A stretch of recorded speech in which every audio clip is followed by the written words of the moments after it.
Be honest.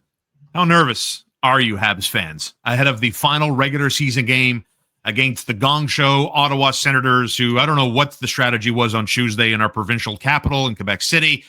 Nevertheless, the Montreal Canadiens have one more game to go, and it's tomorrow from Montreal against those Ottawa Senators as we project towards what the opening night lineup will likely look like, essentially who breaks camp as a Montreal Canadian. You can support us by supporting our sponsors at cheapesttshirts.ca. It's a proudly owned company. You can find them online at cheapesttshirts.ca. Whether you're getting something together for work, branding, for your personal use, they have 36 incredible brands, and you can get next day delivery. You can get same day delivery. You keep money in your pocket, and you support local with cheapesttshirts.ca. And don't forget McLean's Pub, the home of Starr and D'Amico, October 22nd with our live show from 7 to 8 p.m. 1210 Peel, your home away from home for all Montreal Canadiens action. And our friends at Little Bear, they care about your pet's needs as much as you do. It's a locally owned family company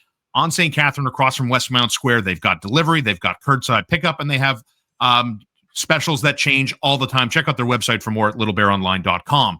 What can we read into, Marco, the fact that the Montreal Canadiens are starting to put some interesting line combinations together? I want to start with Kapanen and Demidov. I mean, if we're ripping off the Tuesday performance, I got to think Kapanen has at least a foot and a half in the door for Martin St. Louis' squad and likely to break camp ahead of the October 8th regular season. How impressed were you, and how confident are you that Kapanen's going to make this team here? Yeah, I think it's basically, you could take it to the bank, in my honest opinion. And really the reason the Canadiens have put him in that position from the very get-go, right? Like, it's not by chance that he was with Demidov at the beginning of rookie camp, and it's not by chance that they've continued to put them together when he was replaced Doc, when, Demidov was put on that other line, and then, they decided to flip Kapanen and Bolduc in there as well, and so on and so forth. So, like, it's very easy to see why they want to do this, because Kapanen is a responsible player. When they're playing with Newhook, he complements them well in terms of the defensive side of the puck. In fact, I find allows Alex Newhook to be a little bit more adventurous in the offensive zone in consequence as a puck carrier, because he's always the first man back is Kapanen to cover for him defensively. And then from an offensive perspective, he can follow Demidov, which is extremely important. Being able to get into those tight areas and being able to give off those quick shots and being able to recognize the danger in a play and address it. Like, I just feel, I'm not saying he's going to light it up, guys. Really, I'm not. But I'm saying in terms of what the Canadiens need in that role, I think that he fits, and chemistry, above all, to me, is the most important thing. I like the word chemistry, because I'm a big buyer of building a team up and making them gluey. They stick together, they're for each other. You saw that on Tuesday. I'm a big fan of the Boston Bruins when they won their Stanley Cup. Like, you look at a guy cross-eyed, man, you had the entire team to answer to. And what do you think? Like, I've been thinking about this since Tuesday's game. Like, Demidov has played on one line, got Kirby Dach back, and Patrick Laine was there. And then he got, the Kapanen combination with Alex Newhook. And do you think the organization goes to Demidov and asks his opinion on what did you like? Did you like playing with Dach and Laine? What do you think about, we liked how you look with Kapanen? What do you think? Or is it just, he's 19 years old, go play hockey, let's not complicate this kid's life? I think it's the latter. Yeah. I don't think they're there trying to take the pulse of his feelings on who his line mates are. The hitter always knows. The guy, he's in the fight. You know what I mean? So I think his opinion's, valid. I don't think that it's like as he put it, he's not in the gulag anymore. Great choice of words there. Wow, that's a statement, huh? Was that a statement or what? That was so fantastic. I think. Oh my gosh, I couldn't believe it. Internally. Yeah. But when I'm sure they take his opinion into consideration, but he's not a complainer. He's not going to be the kind of guy to be like, nah, I don't like this guy. Yeah, he's going to find a way to make it work. I mean, who did they play him with when he first got here from Russia? Newhook. Yeah, right. So, it's nothing new for him. He's played with Newhook probably the most out of all the players on the Montreal Canadiens in terms of in-game situations. So I don't see what the problem is there. And if you're able to complete that line effectively and they're able to be as present in all three zones as they were last night, then I don't really think you have a problem there. I think the real test and combination is going to be, what are you going to do with Doc's line? Who's going to play there and who's going to play there long term? Because I don't know that the Canadiens are going to want to break up that veteran line of Anderson, Evans, and Gallagher more than a couple of games. So what's going to happen with Patrik Laine? Like, is Patrik Laine going to give you a little bit more so that, you can get what you need from him at 5-on-5 before you inevitably put him on the power play and he pots you goals? So I think the answer to that question is Xhekaj Balzuc. I don't disagree but that's what he needs. He needs someone a little bit faster, a little bit quicker, a little bit harder to play against. No disrespect to Patrik Laine, but well, let's call it. Like, you watch the game, we all watch the games, we all see the play, the strengths and weaknesses, and no one's saying anybody's perfect here, but Zachary Bolduc, to me, can do things that Patrik Laine can't do, and vice versa. There are a lot of things Laine can do that Zachary Bolduc's not capable of doing, and that's, having a laser of a shot and being not a sure thing, but man, the guy's money in the bank on the power play. But at even strength where the game is played, I'd love to see Zachary Bolduc get the Kirby Dach assignment. How does the rest of the line then, if you and I both find common ground in Bolduc and Dach, who rounds out that line? I think I just have a tough time seeing Patrik Laine play on a fourth line. I don't think that's going to happen. I think they're going to give him some rope to start the year, and they're going to see what they can get out of him. They just put him on a fourth line with fourth line players to see, if he understood the message, in my honest opinion. And he did. I think so too. And that's why I don't think it's necessarily an issue there. What I did like, though, playing him with those kinds of players, is I think it really evidenced the ability that Joe Veleno has in being a puck carrier and being a guy that can sustain offensive zone pressure. I thought he covered for Laine quite well and took care of a lot of the zone entries. And you also had Owen Beck, who's a younger player, also trying to prove himself. So I thought Veleno did well, and I wouldn't say carrying both, because I think he complemented them well. But I think he also punched his ticket as being one of the 14 forwards on this team come day one, just because, the effort is there. The puck protection is there. He's strong on his skates, hard to move off the puck, which is something they're going to need from someone that comes into the lineup like that. And good in faceoffs, can play on the penalty kill. So multiple roles, multiple layers to his game that I think could be valuable to the Canadiens. You brought up Owen Beck's name, and I feel like, correct me if I'm wrong, but I feel like he's getting past, and we're cruising in the left-hand lane, talking about the Joe Velenos of the world, talking about Kapanen and the likeliness, and Marco strongly believes he's locked in. I'll see him October the 8th in Toronto.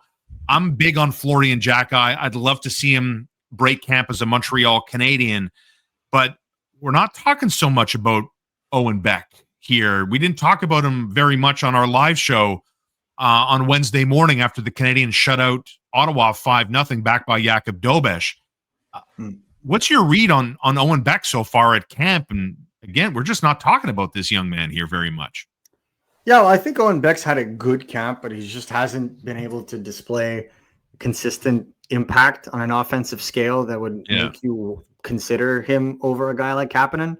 Kapanen's had his look. Yes, Tuesday night was the first time he scored, but he's definitely had his offensive looks, and he's definitely looked good in all situations. You just wanted to see a little bit more finish, pun intended, when it comes to his ability, right? And so I think you saw that, whereas I think that's something that Owen Beck has the ability to continue to work on in the American Hockey League in a more offensive role this season as opposed to last year. And I think, you have that luxury. Kapanen is a year older, right? And he was drafted in 2021, Owen Beck in 2022.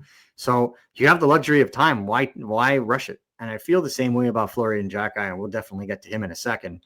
Sure. But when it comes to Beck, if he could really kind of develop that ability to produce or at least create individually, I think it'll help push him a long way, because if he's the kind of guy that if he develops without an offensive touch is an everyday fourth line center that will win you all kinds of faceoffs and you can use on special teams. But if he can unlock even a smidgen of the offensive ability that we saw in the OHL, then you have yourself a dangerous third line presence that could potentially push a second line center to perform a little better because he's looking over his shoulder. I don't mean this in a disrespectful way, but riffing off Kapanen and Demidov Tuesday in Quebec, my educated guess is Owen Beck wouldn't have looked as good in that situation as Kapanen did. I think he had 4 of the first 9 shots and was just all over the place and looked very determined. That's just my read, and a hypothetical, I suppose, which takes me to Florian Xhekaj, because you and I, we don't see it the same way. And I guess, it can be applicable both ways. Like, I don't know anybody that really strongly disagrees with how Gorton, Hughes, and Martin St. Louis have built up the Montreal Canadiens. There's a lot of trust the process. You trust these guys to make the right call, if not all the time, most of the time, right? Mm-hmm. And there's part of me that has bought into how MSL has helped bring along Cole Caulfield, how he's reshaped Josh Anderson, how he's coaching up someone like Uri Slafkovsky, that I'm not worried about Florian Xhekaj needing more seasoning, needing a higher profile role in Laval under Coach Vincent, because I believe Martin St. Louis can make this guy more than just, a fighter, a one-dimensional player. I don't think that's his future as a National Hockey Leaguer. And I'm here for the 10-game trial. I'm here to see him for 9 games. I love the energy. I love how he sticks up for his teammates. I love what he brings to the ice. And maybe, if he can score a goal or two, it'll go a country mile. What do you make of how Florian Xhekaj has developed, and ultimately what's best for him? I think he's developed quite well, but again, this is a guy who's only had 3 seasons under his belt in both junior and professional combined. At this point in time, you're usually closer to 5. So he's got a lot of development to catch up on. And I just feel like putting him in this situation where, unfortunately, you have to try and see what the top end potential is, and is really where the Canadiens are at. And, I spoke to Pascal Vincent, who said, we don't know what his ceiling is. We're still trying to figure it out, because every time we think is a ceiling, well, he passes it and he becomes the type of player that you would think is more than simply just destined to play on a 4th line. And the Canadiens management team feels strongly in that way. And what I know is that they think that there's more untapped offensive potential. Mm-hmm. Have we seen much offensive show from Florian Xhekaj throughout these preseason, other than that one goal that, let's call a spade here, wasn't the strongest look from Urson? But where did he score? He scored it from in front of the net. He's a tough guy to move. He was at the circle. He was tough. He's a tough guy to move. Yeah, but he was alone at the circle. Like, it's not like he was in traffic. In fact, and if you talk about being strong in making a play, it was in fact Tyler Thorpe on that goal making the quick play along the boards. That was the power forward move, right? Since then, all we've seen him do is fight. All we've seen him do is be physical. And I like that aspect of his game. I really do. But he could be more than that. Why can he be that physical and that impressive right now? Because he has the physical qualities as he speak to execute that kind of game. Mm-hmm. But we've seen time and time again, the moment a Montreal Canadiens prospect shows even a glimmer of a skill that is needed on this team, he absolutely needs to be on this team. And I think that's problematic, because sometimes the player has another element or layer to his game that, if he had spent a little bit more time in the American Hockey League, could have developed that and become an even bigger player, because you can never over ripen a player. And I don't think that having Florian Xhekaj in the lineup is going to make or break the Canadiens making the playoffs. But I think having the difference in Florian Xhekaj be a 4th line player and a dominant 3rd line player, if not possibly a 2nd line player, if like in the highest of unicorn universes, I think, 3rd line player is probably where he would land if all things go really well. That has more value to the Canadiens, because you go from having, I'm just trying to think out loud in terms of like enforce. You go from having a Nick Delorier to having an Adam Lowry type of player. Which ones is more valuable, and does an extra season of conditioning in the American Hockey League and development, is that worth that time to help you push the trajectory of that player towards an Adam Lowry type? Because in my opinion, you win cups with players like Adam Lowry. Agreed. So let's wrap it up here. Joe Veleno makes the team. Kapanen makes the team. Samuel Blais is on the outside. Florian Xhekaj on the outside. You agree?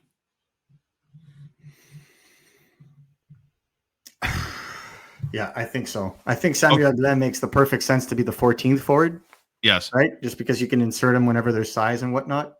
But, it is what it is when it comes to being able to put these youngsters in positions to succeed. You don't want to have any of these younger guys be in the extra slot. That's why you go and sign guys like Veleno and Samuel Blais to those kinds of contracts, because you can kind of fit them in. And if they don't live up to the hype, or if something happens, they have the salary low enough that they could be waived and they wouldn't count against the books, and you can call somebody else up in the meantime. So there's no risk. And I always say this, if my younger player, unless they're getting power play time on the fourth line, it's happened. Nick Suzuki, for example, started on the fourth line with power play time. Yeah. You get puck touches that way and you gain in confidence. I don't disagree with that. As long as you put them in a position to succeed at some point within their usage, I'm okay with that. But if you're the way that the Canadiens have built their team, their top nine fills out their power play units. They're not going to put somebody on their fourth line on their power play unit unless it's Brendan Gallagher, in which case he's also a special player on that team. So I don't see the point in taking these younger guys, even in Adam Engstrom to a degree, if the Canadiens ever decide to carry 8 defensemen instead of 7. I don't see the point of keeping these guys as extras when they would be getting prime minutes in Laval on a team that's supposed to be uber competitive again this year. I think it's a perfect situation for them. And I don't think we talk about how big a season the Laval Rocket are expecting to have this year, following up an historic season last year. Hold on to your hats. Habs and Senators Saturday from the Bell Center. We'll be back on Sunday morning with our live show. Looking forward to seeing all the reaction, and love the interaction with you guys every Sunday on our live show. And speaking of live shows, hope to see you at McLean's October 22nd at 7 o'clock ahead of the Calgary Flames and Montreal Canadiens confrontation. And don't forget, everything you need for your business, for yourself, support local with cheapesttshirts.ca and Little Bear. And you can find them online at littlebearonline.com. Marco D'Amico, thanks as always. We'll see you bright and early Sunday morning as we get set for the beginning of the Canadiens' regular season. I'll see you Sunday. Thank you.